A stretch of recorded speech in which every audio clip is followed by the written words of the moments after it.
Politique et religion. Au Brésil, les deux thèmes sont devenus inséparables dans la campagne présidentielle.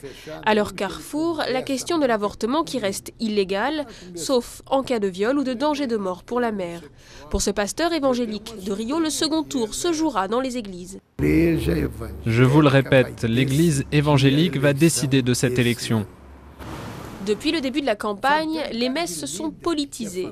Le but affiché, éclairer le fidèle dans ses choix électoraux.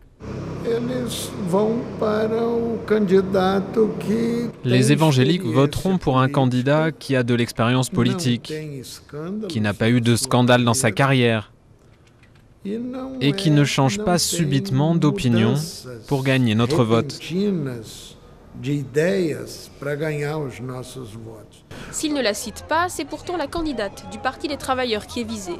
Dilma Rousseff, grande favorite et dauphine de l'actuel président Lula, s'est déclarée dans le passé favorable à la légalisation de l'avortement pour des raisons de santé publique. C'est cette raison, entre autres, qui lui a coûté des voix au premier tour au profit de l'écologiste et évangéliste Marina Silva.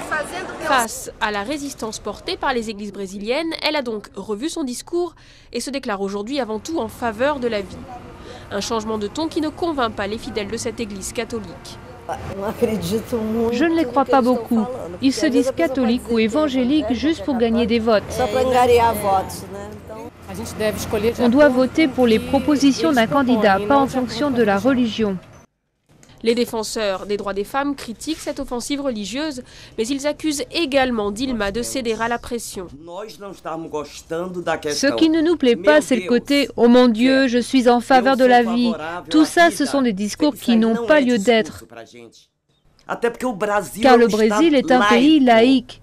Chaque religion a le même espace et les mêmes droits.